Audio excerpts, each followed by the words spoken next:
Velkomin í Icelandic Immersion, comprehensive Icelandic for Icelandic learners.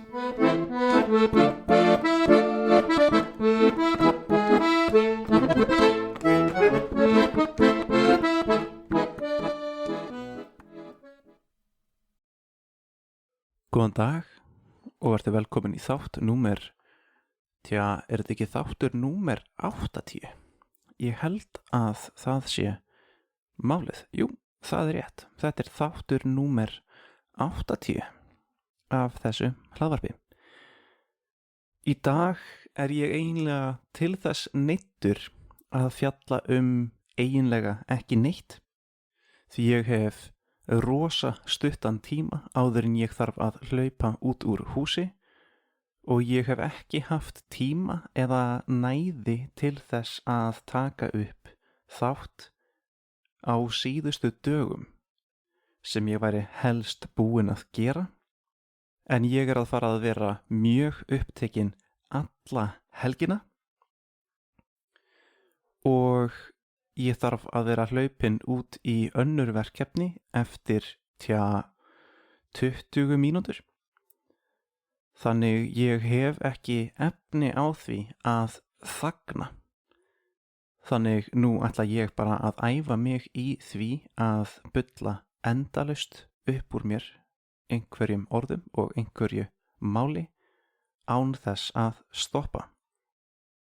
Þetta verður áhugavert fyrir mig að greina og skrifa upp þegar þátturinn er búinn, því ég mun örugglega ekki gefa mér mikinn tíma eða pláss til þess að hugsa eftir á hvað ég var eiginlega að segja eða hvernig orðaði ég þessa setningu.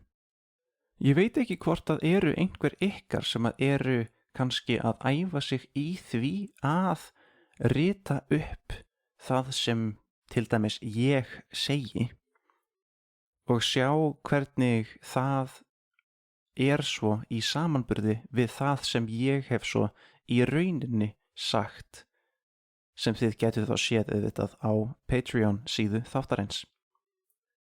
Það gæti mögulega verið góð æfing ef það er eitthvað sem þið hefðuð tíma og nennduð að gera, en ástæðan fyrir því að mér datt þetta í hug er að vissulega er það nokkuð létt fyrir mig að vera í þeirri vinnu að rita upp þessa þætti, ekki bara því að ég kann íslensku nokkuð vel, heldur líka af því ég þekki þann sem talar nokkuð vel og ég er orðinn nokkuð kunnugur því hvernig talandinn í þessum þáttum hugsar og hvernig hann myndar setningar.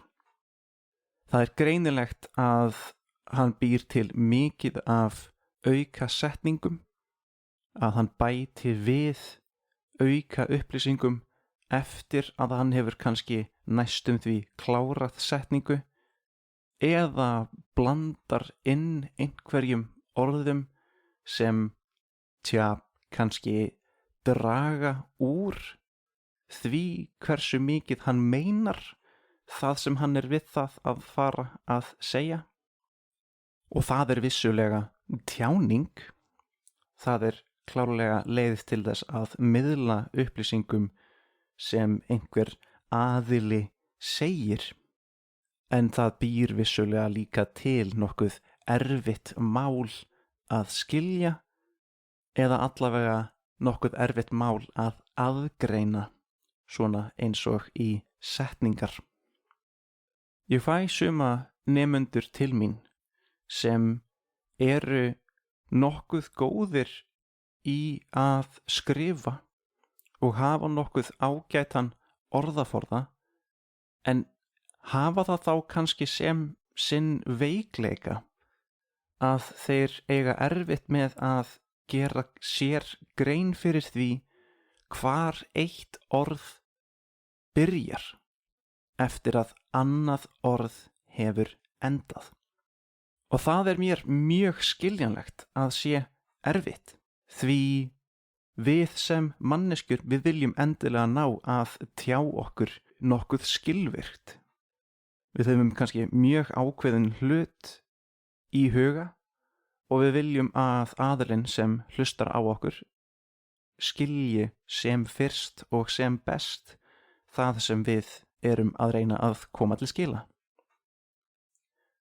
Og í sumum tilfellum þá það gert þannig að við hreinlega bara tölum hratt og gerum ráð fyrir því að sá sem hlusti skilji. Það þannig sem eiginlega allir Íslendingar tala sín á milli. Það ekki nema við gerum okkur grein fyrir því að sá sem að hlusta á okkur sé kannski einhver sem kann málið ekki jafn vel. Þið getið þá ímyndað ykkur hvernig við tölum við börn, hvernig við lesum kannski einhverjar sögur eins og í hljóðbókum og svo ef við blöndum því tvennu saman þá getið þið ímyndað ykkur hvernig við lesum barnasögur fyrir börn og svo notum við þetta sama líka þegar við erum að tala við einhvern sem við gerum ráð fyrir að kunni málið ekki fullkomlega þó hann sé fullorðinn einstaklingur en þá tölum við mögulega skýrar og höfum bilin á milli orðana okkar talsvert lengri þannig að sá sem hlusti nái að greina á milli þeirra.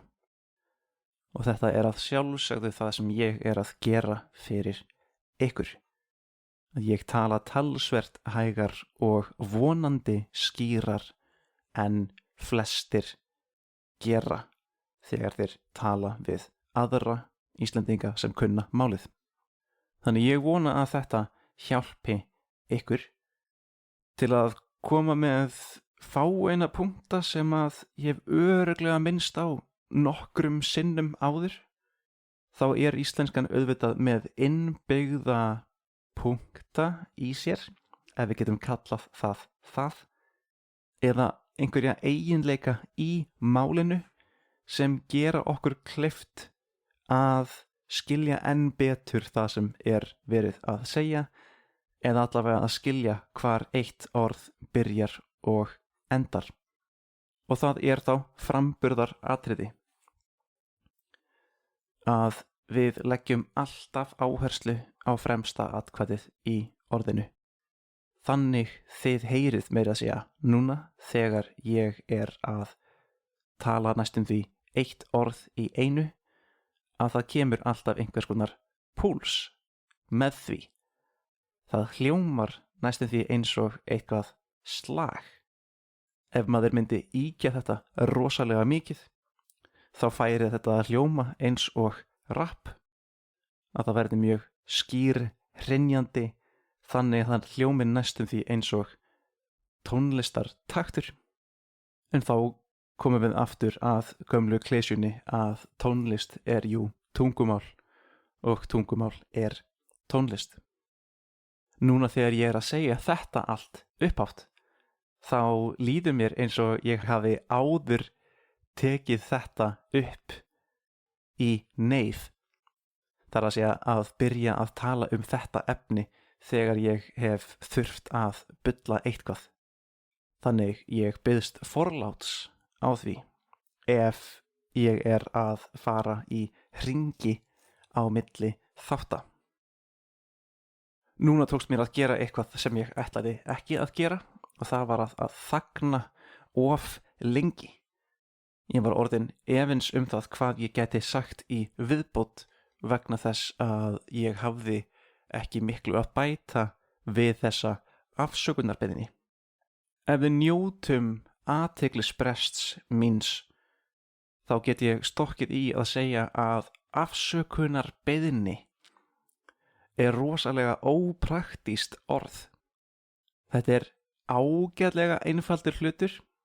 Þetta eitthvað sem við gerum, að við biðjum einhvern það að fyrirgefa okkur fyrir eitthvað sem við höfum gert, það sem við höfum gerst sek eitthvað, og við erum að biðja þann sem á þessa sök á okkur, eða þennan sem við höfum gerst saknæm gegn, að aðilinn taki sökina af okkur. Á ensku þetta eins og accuse, og að taka hana burt væri excuse, sem þá bara latínu myndunin á an excuse, að sjálfsögðu. Þannig að afsökun í rauninni akkurat sama hugmynd.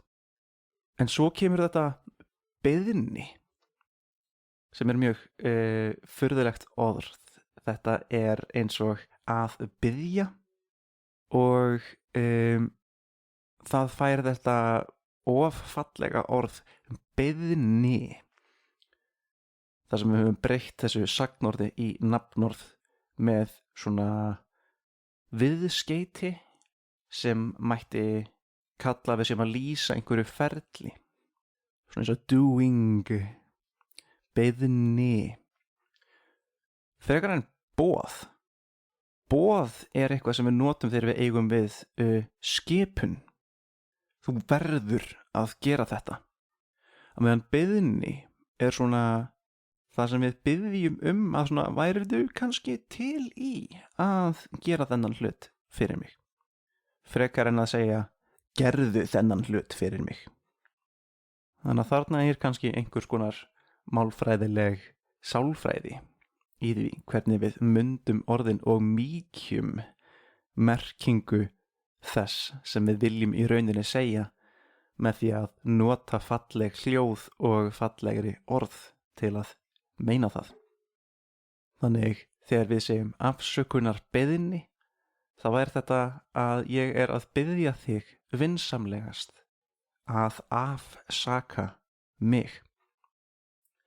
Afsökunarbiðni,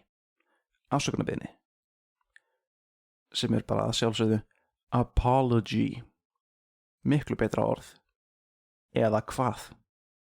Ég veit ekki hvað þér finnst. Mér finnst allavega ágætlega flott að það sé til mjög einfalt orð fyrir þetta á ensku, sem þarf að mýkja svakalega mikið á íslensku til að ná að búa til orð sem þýðir það sama. Ég veit ekki með ykkur, en minn nördaskapur felur þetta svolítið í sér, og eða felst nokkuð mikið í þessu. Þegar ég lendi í því að rekast á eitthvað orð sem kemur upp úr mér, að þá get ég lent í því að hugsa hvað eitthvað orð sé asnalegt, að mér finnst það svo ótrúlegt hvernig stendur á því að þetta orð fær að vera til, að þetta fái að vera þetta. Og núna ég ágætlega góður í íslensku, þannig það sjaldan vandamál fyrir mig að komast að einhverri niðurstöðu fyrir sjálfan mig, sem gerir það þá kannski léttara fyrir mig að kenna öðrum þetta. En ég geri þetta líka í ensku. Það síðast í dag að ég var að eiga erfitt með orð, af því nú les ég ekki mikið. Ég ekki eitthvað endilega klár á bókina.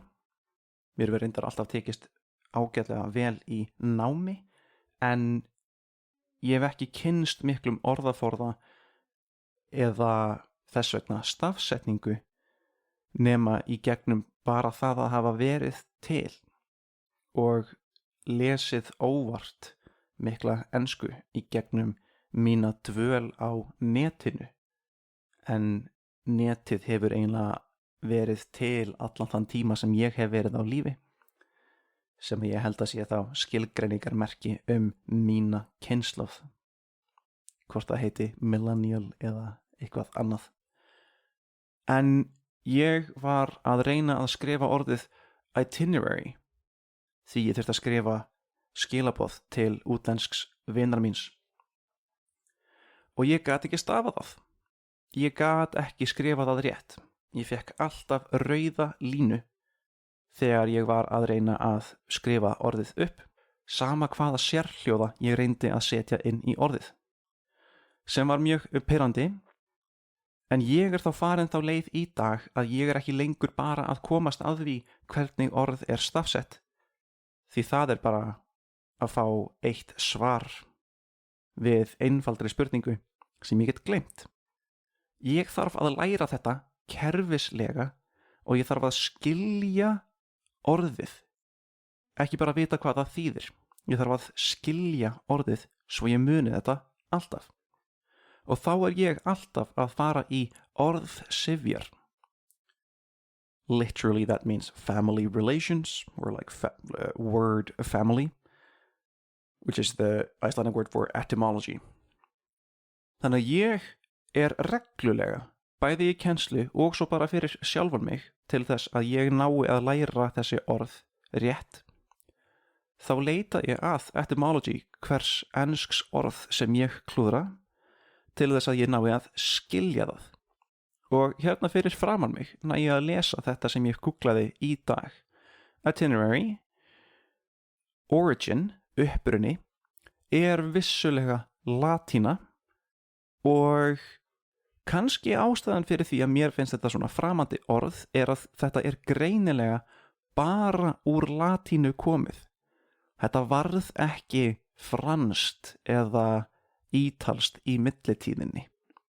Heldur þetta hreinlega orð sem hefur verið til í mið-ensku frá latínu.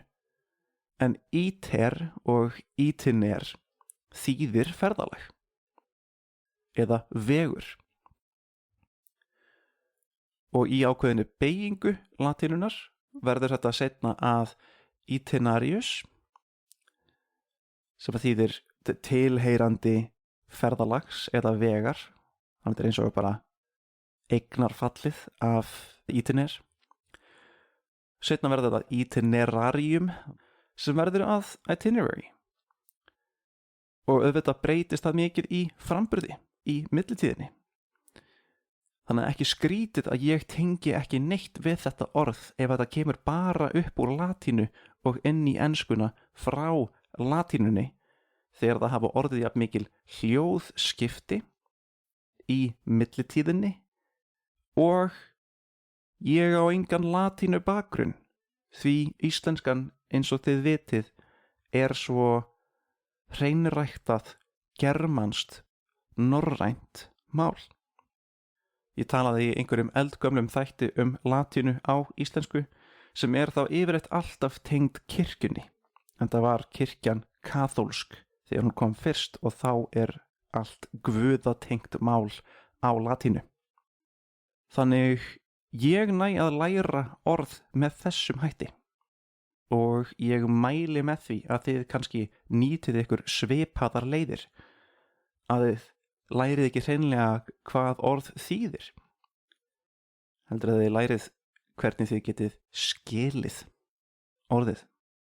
Það ágætlega mál heimspekilegt hvernig ég skilgreini mun á þessu tvennu, en ég held ég hafi útskýrt þetta ferli ágætlega þannig að þið skiljið það. Þá þetta örugglega lengsta bull sem ég hef náð að segja í einu með bara einni cirka 8 sekúndna pásu. Ég þarf að hlaupa í næsta verkefni og ætla því ekki að hafa þetta lengra. Ef þú hefur náð svona langt inn í þáttinn þá þakka ég þér fyrir að hlusta og þangað til næst. Takk og bless. Hello again, it's me. Now in the wrong language. I just wanted to let you know that if you're interested in seeing a transcription of this episode that you just listened to, or any of the other episodes, then that's available to you through my Patreon page. That's going to be within the Linktree link that you're going to see in the description of this episode. So if you're interested in finding the Patreon page, the Facebook page of the show, or even my teaching page on italki, then all of that's going to be found underneath that little umbrella that is the Linktree link there. So don't be shy, click away. Thanks again for listening, and hope you'll come again. All right, take care.